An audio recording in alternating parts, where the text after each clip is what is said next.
Assalamualaikum warahmatullahi wabarakatuh pemirsa, kembali lagi dalam program dialog bersama saya Nova Arianti. Di dialog episode kali ini kita membahas mengenai peniadaan mudik Hari Raya Idul Fitri 1442 Hijriah sebagai bentuk upaya pengendalian penyebaran COVID-19. Untuk membahas hal ini, sekarang saya sudah bersama dengan narasumber kita yang tentunya sudah tidak asing lagi nih, yaitu ada Bapak Dr. Taufikur Rahman Hamdi selaku Jubir Satgas COVID-19 Kabupaten Tabalong. Halo Pak Taufik, gimana kabarnya Pak? Alhamdulillah baik. Alhamdulillah Pak ya. Iya. Baik, sebelum kita berbicara mengenai peniadaan mudik nih Pak, mungkin pemirsa di rumah ingin tahu mengenai perbaikan status COVID-19 di Kabupaten Tabalong ini bagaimana Pak? Iya, jadi kalau kita lihat secara kasus COVID-19 Tabalong, terakhir data menunjukkan yang terkonfirmasi positif itu ada 677 orang. Oke. Di mana sekarang masih dirawat ya ada 12 orang. Jadi memang ada kecenderungan meningkat setelah kemarin 0 kasus. Nah ini menunjukkan kewaspadaan kita bahwa di Tabalong pun masih ada ancaman peningkatan kasus COVID-19. Nah ini yang tujuannya kita harapkan pasca Idul Fitri ini jangan sampai peningkatannya terlalu drastis, seperti itu. Adanya kasus terkonfirmasi positif yang saat ini Pak, itu ada muncul klaster-klaster baru atau gimana Pak? Ya kalau untuk klaster baru tidak ada, jadi memang murni terjadi penularan di masyarakat ya. Karena memang kegiatan pada Ramadan dan menjelang Idul Fitri ini memang mobilitas masyarakat cukup tinggi ya. Okay. Apalagi ada yang mungkin memang mudik atau pulang kampung sebelum tanggal yang ditetapkan pemerintah. Jadi kita lihat juga masyarakat dalam hal ini melaksanakan kegiatan lebih intensif. Pertama untuk ibadah Ramadan, yang kedua persiapan untuk Hari Raya Idul Fitri. Jadi biasanya di pasar-pasar, kemudian di rumah-rumah makan secara harfiah kita lihat meningkat kegiatan tersebut. Oke. Bila dilihat dari perilaku warga nih Pak, saat ini kan ketakutan masyarakat terhadap COVID-19 cenderung semakin menurun Pak. Nah adakah pelanggaran prokes hingga saat ini Pak? Ya sejalan dengan operasi justisi yang sudah rutin kita laksanakan ya oleh tim Satgas tingkat kecamatan, masih memang ditemukan masyarakat yang tidak sadar dalam prokes ini, terutama dalam hal penggunaan masker. Baik. Nah upaya ini selalu kita berikan baik dengan langkah persuasif berupa teguran maupun sanksi-sanksi ya yang sudah diberikan oleh masyarakat. Ya kalau kita lihat artinya masyarakat itu bukannya nggak sadar tapi sudah jenuh. Ya kita maklumi karena pandemi ini kan belum ada titik terang kapan berakhir dan kita mungkin sudah melewati 1 tahun lebih di kondisi pandemi. Nah ini mungkin ada sedikit abai itu karena kejenuhan ya. Dan memang COVID itu bisa dikatakan untuk orang-orang yang mungkin dengan komorbid ataupun resiko berat, dampaknya bisa sampai menimbulkan kematian. Tetapi secara umum juga 80% dari yang terkonfirmasi positif ini yang kita sebut dengan OTG, orang tanpa gejala. Baik. Nah sehingga kadang-kadang mereka ada semacam underestimate atau menganggap enteng untuk kasus ini. Dan jadi saya rasa masalah kesadaran ini ya boleh kita katakan turun naik ya. Tetapi jangan ya artinya kita juga tidak bosan-bosannya untuk selalu mengingatkan dan sebagainya bahwa pandemi ini belum berakhir. Kalau kita lihat juga di mass media di dunia seperti peningkatan kasus di India yang cukup mengerikan ya. Kemudian juga bedanya di tahun ini terjadinya mutasi daripada virus COVID-19 sendiri. Nah ini tentu sebetulnya kita harus lebih intensif dan menjaga protokol kesehatan. Karena dilaporkan bahwa varian-varian yang baru ini jauh lebih menular dibandingkan varian awal kemarin. Nah jadi sebetulnya justru lebih merugikan kalau kesadaran itu menurun pada saat sekarang. Karena potensi pelonjakan kasus bisa terjadi lagi. Nah inilah yang sebagai contoh terjadinya di India. Seperti itu. Baik. Pada bulan Ramadan ini Pak, masihkah dilakukan pengawasan pada tempat ibadah dan lokasi pasar Ramadan Pak? Iya, tim Satgas tidak bosan-bosannya ya, tidak artinya tidak kurang-kurangnya melakukan kegiatan. Kami selalu menghimbau terutama kepada takmir masjid dan sebagainya, terutama untuk kegiatan-kegiatan seperti taraweh ya maupun salat Jumat untuk tetap menerapkan protokol kesehatan. Bahkan mungkin takmir masjid sekarang sudah paham apa yang sudah mereka harus siapkan ya, kemudian apa yang harus dimodif di tempat di sana agar tidak terjadi. Nah, tinggal masyarakat ini kesadarannya masih tidak bosan-bosannya kami menghimbau. Jadi inti katanya kami Satgas tidak jenuh-jenuhnya, tidak bosan untuk menekankan. Nah, tinggal bagaimana masyarakat bisa memahami situasi seperti ini. Kalau kita ingin cepat pandemi berlalu, ya itu tergantung kepada kita sendiri. Apakah kita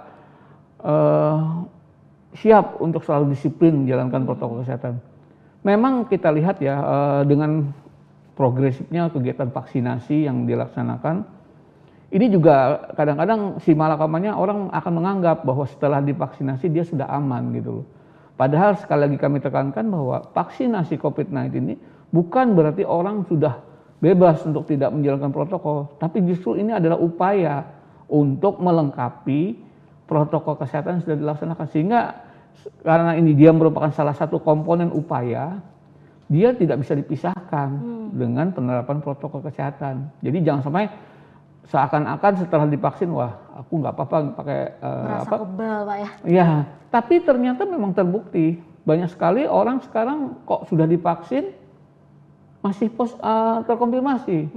Nah, ini jangan lupa bahwa vaksinasi kan ada prosesnya. Pembentukan antibodinya juga butuh waktu. Nah, itu seperti itu.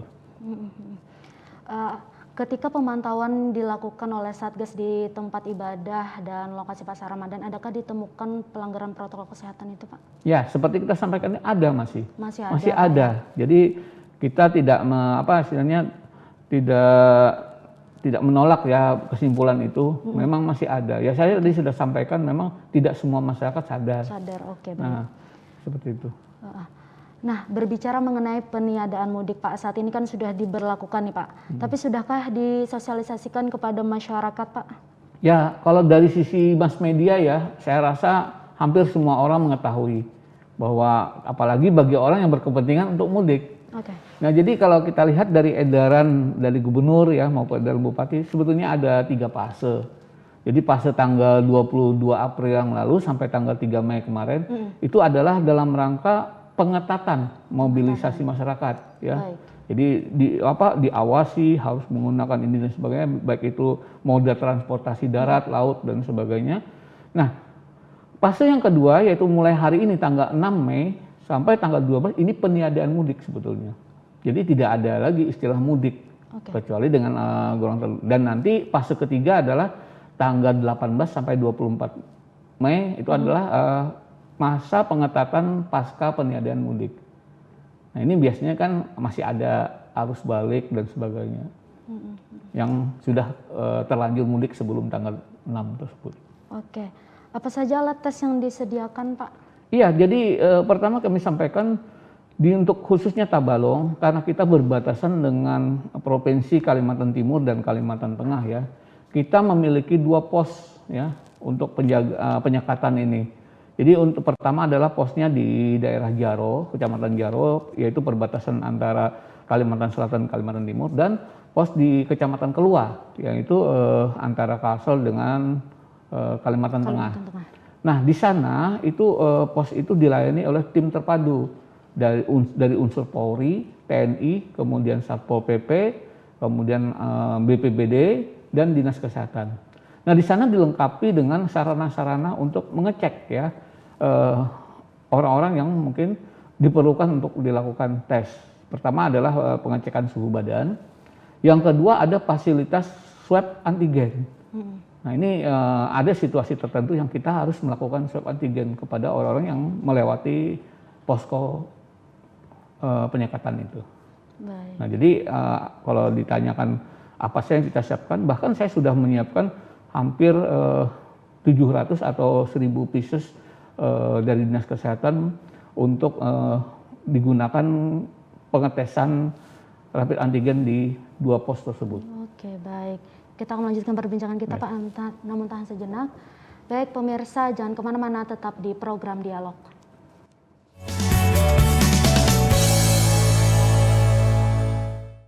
Baik pemirsa, terima kasih Anda masih di program Dialog. Saya akan melanjutkan perbincangan dengan narasumber kita, yakni ada Bapak Dr. Taufikur Rahman Hamdi selaku Jubir Satgas COVID-19 Kabupaten Tabalong. Baik Pak, tadi Bapak sudah menyampaikan bahwa penyekatan pos sendiri ada di Kelua dan Jaro. Nah, itu akan seperti apa nanti Pak? Siapa saja warga yang bisa lolos di pos ini Pak? Iya, jadi tadi tergantung 3 fase tadi ya. Nah, tapi kita sekarang sudah berada di fase tanggal 6 sampai 17 yaitu penyediaan mudik. Intinya kalau orang tidak ada kepentingan dan sebagainya, jelas tidak bisa melewati posko tersebut. Nah, memang ada pengecualian, yaitu khusus untuk TNI, Polri, dan ASN. Dia masih bisa melintas kalau memang ada tugas negara atau dinas. Nah, namun ini harus disertai dengan surat izin tertulis ya dari atasan masing-masing ya. Kemudian juga disertai dengan surat bebas rapid antigen. Nah, untuk bebas rapid antigen ini hanya berlaku 1 kali 24 jam dari sejak mau berangkat sampai dia melintas. Nah, kemudian ada juga untuk yang tertentu bisa melewati dengan pengecualian-pengecualian. Contohnya memang walau untuk masyarakat yang dalam kondisi darurat ya. Seperti contohnya orang mau melahirkan, dirujuk, kemudian mungkin ada untuk kasus-kasus emergensi seperti ada kematian dan sebagainya. Nah, ini boleh melintas. Namun juga disyaratkan kalau untuk masyarakat dia harus juga memiliki surat pengantar atau petugas dari kepala desa atau lurah setempatnya. Dan sekali lagi juga disertakan dengan hasil keterangan swab antigennya negatif. Pengambilan sampel kan dilakukan maksimal 1 kali 24 jam sebelum keberangkatan Pak. Tapi jika calon pelaku perjalanan mengalami gejala nih Pak saat dilakukan screening di pos penyekatan, gimana ini Pak? Iya, jadi gini, walaupun dia memiliki surat pengantar atau surat tugas tadi dan surat bebas antigen, kita tim di sana juga bisa mengecek kondisi langsungnya. Apabila petugas meragukan keabsahan daripada surat bebas antigennya, misalnya sudah kadaluarsa ya, atau diragukan, maka bisa melakukan tes swab ulang di sana. Nah, begitu juga walaupun dia sudah dinyatakan negatif, tetapi pada saat pengecekan petugas ada gejala seperti demam, kemudian batuk-batuk yang mirip dengan gejala COVID, ini bisa dilakukan uji petik untuk dilakukan pengecekan juga di swab antigen. Nah, ini jadi tidak hanya mengacu kepada surat, tetapi juga kita melihat kondisi pada saat dia melintas tersebut. Melihat kondisi si pelaku perjalanan ini Pak ya. Bagaimana kemungkinan kenaikan kasus COVID-19 Pak jika warga ada yang tetap mengeyel nih untuk melakukan mudik Pak? Nah, ini seperti kita katakan, tujuan daripada peniadaan mudik ini adalah untuk menekan kasus COVID-19-nya. Jadi kalau masyarakat masih tidak ayal, ya otomatis tetap ada kenaikan. Bahkan kan prediksi pemerintah tetap akan ada masyarakat yang mudik kurang lebih 17 jutaan kan. Nah, ini juga akan diprediksi akan menaik, tetapi tentu saja tidak sebesar waktu tahun lalu yang kita mudik masih dibolehkan. Itu sebetulnya harus kita perhatikan. Jadi sebaiknya memang kita himbau, sama-sama tujuannya adalah untuk kebaikan kita semua. Kita bersabar dulu di masa kondisi pandemi ini, namun nanti setelah pandemi selesai ya silakan kembali normal seperti biasa. Untuk pelaksanaan kayak sholat Id itu bagaimana Pak? Iya, jadi pada tahun ini untuk kegiatan sholat Id dan sebagainya itu memang bisa dilaksanakan asal dengan protokol ketat kesehatan. Pertama mungkin di lokasi sholat Id tersebut harus semua peserta wajib menggunakan masker. Kemudian tempat shopnya diatur sedemikian rupa, ada tempat pencuci tangan dengan sabun di sana dan ada petugas yang mengecek jamaah untuk thermal gun sebagainya. Nah, namun ada memang edaran khusus bahwa tahun ini untuk kegiatan open house ya dan kegiatan buka bersama itu dilarang atau ditiadakan. Ketika ada masyarakat yang melanggar protokol kesehatan akan diberikan sanksi kah Pak? Nah, jadi gini, beberapa kali sudah dilakukan yang baru-baru ini oleh tim Satgas, terutama untuk KP-KP malam ya, hiburan malam. Kan di edaran Bupati ditunjukkan, edaran nomor 18 tahun 2021 bahwa apalagi dalam pengetatan protokol kesehatan, kondisi istilahnya PPKM Mikro ini, itu kan dinyatakan bahwa untuk tempat hiburan malam sebagainya maksimal hanya jam 22. Jam 10 malam. 10 malam. Tetapi kalau ada yang melanggar melewati itu, nah ini akan Satgas akan melakukan tindakan. Baru-baru ini kan mungkin sudah viral bahwa ada beberapa yang, terutama di pengunjungnya ada yang tidak pakai protokol kesehatan, yaitu tidak menggunakan masker, kemudian jam itu kegiatannya juga melampaui, dilakukan swab antigen di tempat. Ini tujuannya adalah untuk memastikan bahwa kegiatan tersebut tidak berdampak, terutama pada pengelola maupun pengunjung yang tidak pakai masker tadi. Jadi kami tetap Satgas berupaya untuk bagaimana menjaga kondisi situasinya, walaupun sekarang di kondisi Ramadan maupun menjelang Lebaran ini, tetap masyarakat harus menjalankan protokol kesehatan dengan ketat. Oke, baik. Kita akan melanjutkan perbincangan kita lagi Pak, namun tahan sejenak. Baik pemirsa, pastikan Anda jangan kemana-mana, tetap di program Dialog.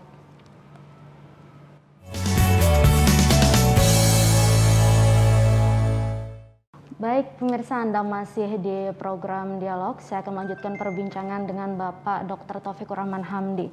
Tadi Bapak sempat mengatakan bahwa ada temuan virus baru Pak dari India. Nah, haruskah kita khawatir dengan virus tersebut Pak? Iya, jadi sebetulnya dunia ini kan sudah global Mbak. Artinya siapapun bisa berada dimanapun. Oleh karena itu kewaspadaan itu harus kita tingkatkan. Terutama kalau sampai ada orang yang bertamu dari luar negeri ya. Karena pintu masuk di Indonesia ini luar biasa. Ya bukan hanya jalur udara, tapi jalur laut dan sebagainya. Baru saja kemarin kan di Kalimantan Timur lewat laut itu ada beberapa orang dari India. Dan kemudian dilakukan swab test dan ternyata positif dan sempat dikarantina berapa orang. Nah ini menunjukkan Tabalong dengan Kaltim itu dekat. Jadi bisa saja terjadi virus itu akan sampai ke tempat kita. Sejauh mana mobilisasi orang cukup besar. Nah oleh karena itu salah satunya pelarangan mudik ini juga sebetulnya menekan penyebaran. Karena kan dengan ditahannya peniadaan mudik ini otomatis mobilisasi perpindahan orang dari suatu tempat ke tempat lain. Karena ini virus ini selalu berantai. Walaupun orang itu mungkin tidak ke India langsung, tetapi kalau dia dari Jakarta atau dari daerah yang memang orang luar negeri, dari Bali dan sebagainya, ini kan bisa menjangkitkan ke orang tersebut. Dan orang itu nanti ke mobilisasi ke dalam lagi, ke desa-desa sebagainya, akan terjadi penyebaran. Oleh karena itu, karena kita sudah mengetahui adanya varian-varian baru virus, kemarin kan yang heboh juga B117 dari Inggris, yang dinyatakan di Kalso juga ada. Nah ini menunjukkan bahwa dunia ini sudah global. Nah oleh karena itu perlu kewaspadaan kita juga, di samping tadi kewaspadaan terhadap protokol kesehatan. Jadi kuncinya satu, apapun terjadi, mutasi apapun yang terjadi terhadap virus COVID-19 ini, yang tetap yang paling mujarab adalah penerapan protokol kesehatan. Itu yang paling utama.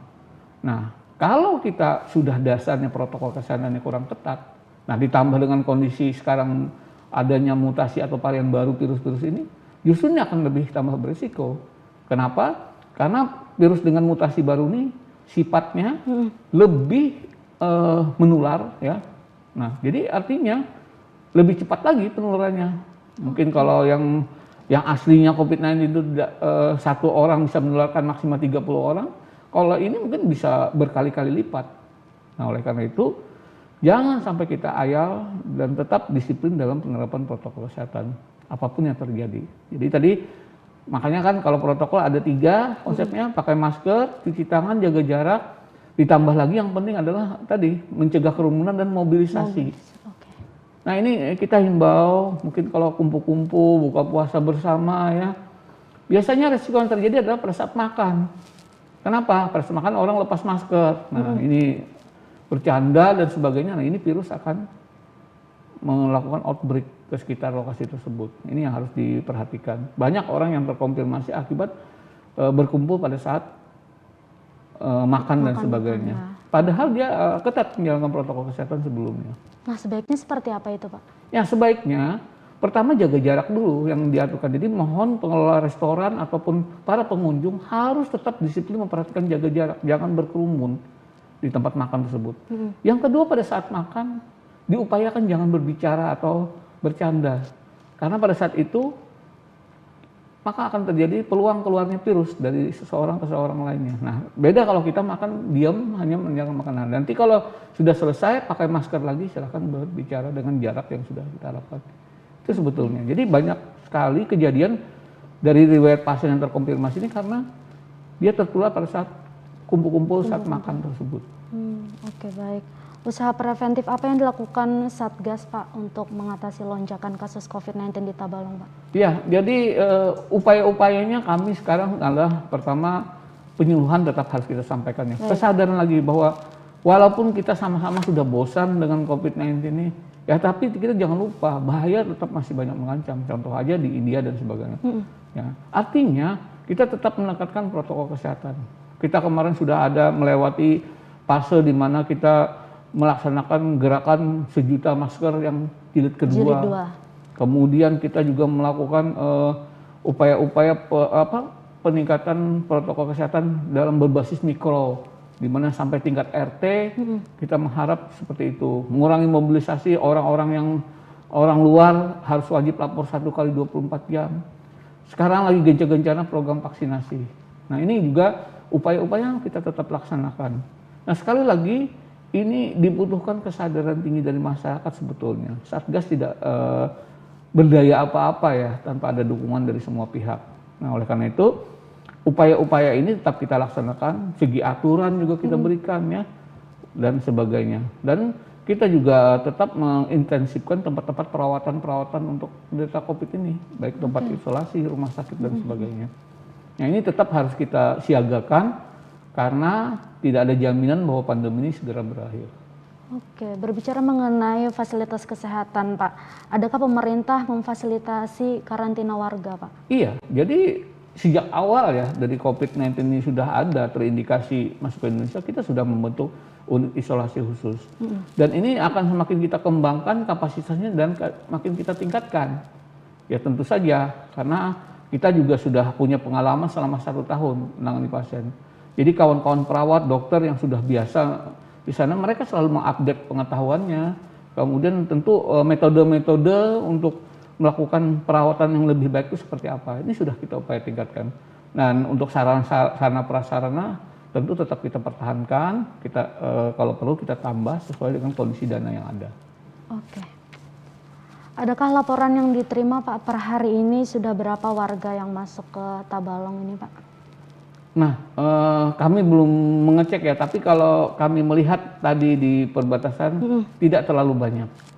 Jadi mungkin orang sudah menyadari juga, dan tadi contoh kasus di posko di Kecamatan Jaro, hanya beberapa orang yang baru dilakukan rapid antigen, dan alhamdulillah hasilnya adalah masih negatif. Oke, sehingga bisa masuk seperti itu, Pak ya? Oke, baik. Kita akan melanjutkan perbincangan kita lagi, Pak. Baik, pemirsa, pastikan Anda jangan kemana-mana, tetap di program Dialog.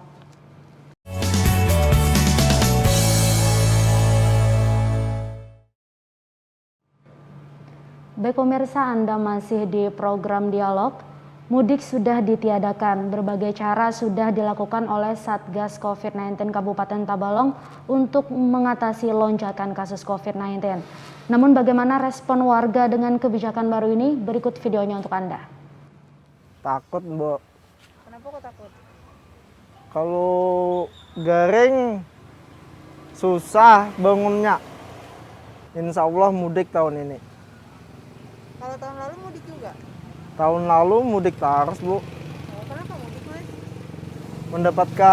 Mendapat keluarga. Kalau kada kawa, ya udah beraya di Tabalong. Kalau kawa, syukur alhamdulillah bertemu keluarga. Kalau kawa, kalau enggak kawa kan ya udah nih dicoba aja dulu. Ya takut, Mbak. Kenapa kok takut? Ya itu yang melihat yang kayak itu tuh beritanya di mana-mana. Ibu tahun lalu mudik nggak, Bu? Enggak, Tahun ini? tahun ini enggak juga. Kenapa? Ya ada larangan satu. Kedua ya jaga keamanan aja, Mbak. Ya kalau saya sih setuju. Soalnya supaya cepat selesai, cepat hilang coronanya itu, nah, Mbak. Ada pesan nggak? Pesan untuk teman-teman tuh kalau bisa ya nggak usah mudik lah. nunggu aman aja. Baik, pemirsa, itu tadi ya video dari warga mengenai tanggapannya nih mengenai mudik yang ditiadakan. Nah, Pak Taufik, gimana tanggapannya Pak mengenai video tersebut? Karena ada masyarakat yang tadi beranggapan ingin tetap melaksanakan mudik, namun ada juga yang tidak ingin mudik. Gimana tanggapannya Pak?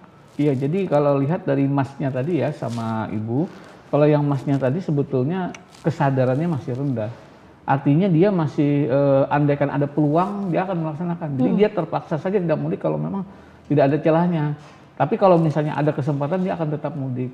Nah, kalau Ibu tadi berbeda, dia merasa bahwa dia takut ya dengan situasi dan kasus COVID-19 yang ada. Jadi artinya dia ingin bahwa situasi pandemi ini cepat berakhir. Nah, oleh karena itu dengan kesadaran dia tidak melakukan mudik. Jadi saya lihat tadi perbedaannya masyarakat itu ada yang memang pengetahuannya cukup banyak ya dan timbullah kesadaran. Ada juga yang memang ya katanya kan biasanya sudah mudik kemudian dan syukur kalau bisa, tapi kalau nggak bisa ya karena itu bukan karena tujuannya ingin bahwa mudik itu tujuannya adalah mencegah baik itu dirinya sendiri maupun orang lain yang akibat penularan dia akibat aktivitas mudiknya tadi. Baik, mungkin ada himbauannya Pak kepada masyarakat untuk memberikan pemahaman nih Pak. Iya, jadi sebetulnya ini harus jadi pemahaman kita bersama bahwa tujuan pemerintah untuk melarang mudik ini bukan untuk menyengsarakan masyarakat ya. Ya paling enggak kalau kita masih kangen kita bisa pakai video call ya dengan menggunakan HP tadi ya. Nah kemudian juga kalau kita tidak memiliki kesadaran, kapan lagi pandemi ini bisa kita berakhir? Dan ini tujuannya adalah untuk menekan kasus. Karena kita kasihan ya, terutama para petugas dan sebagainya, kalau terjadi pelonjakan kasus ya, terjadi setelah liburannya akibat orang dengan tidak sadarnya melakukan mudik, otomatis nanti fasilitas pelayanan pun akan penuh. Nah ini merupakan suatu keadaan yang sangat sulit, apalagi sampai tidak bisa tertampung dan sebagainya. Nah jadi sebetulnya ini akan kita sudah bisa memprediksi dampaknya. Nah oleh karena itu masalah perasaan kangen dan sebagainya mungkin kita bisalah bersabar dahulu sehingga apa yang kita harapkan setelah Lebaran ini tidak terjadi pelonjakan kasus yang luar biasa. Karena ini menimbulkan dampak segalanya, baik itu bagi si penderita maupun bagi pemerintah sendiri. Saya sampaikan tadi petugas kesehatan juga kalau sampai rumah sakit penuh, sampai dan tidak tertampungnya orang karena banyaknya kasus. Nah ini kan kita semua yang dirugikan. Nah, oleh karena itu mari kita sama-sama sadari ya bahwa upaya untuk melarang mudik ini bukan untuk menyengsarakan, tetapi prinsipnya adalah keselamatan dari masyarakat itu nomor satu, hukum yang tertinggi seperti itu katanya. Nah, sehingga kita dengan berat hati akan melarang dulu orang istilahnya mau ketemu kangen-kangenan dengan keluarga. Gunakanlah fasilitas yang lain untuk memanfaatkan teknologi Pak ya seperti itu. Seperti itu. Oke. Seperti juga bisa diharapkan bisa memutus mata rantai penyebaran COVID-19 Pak ya. Oke, baik. Terima kasih Pak Taufik atas informasi yang diberikan pada hari ini. Semoga bisa memberikan pemahaman nih Pak kepada masyarakat agar tidak melakukan mudik begitu Pak ya. Baik pemirsa, sekian dialog episode kali ini. Saya Nova Arianti mewakili kru yang bertugas. Pamit undur diri. Wassalamualaikum warahmatullahi wabarakatuh.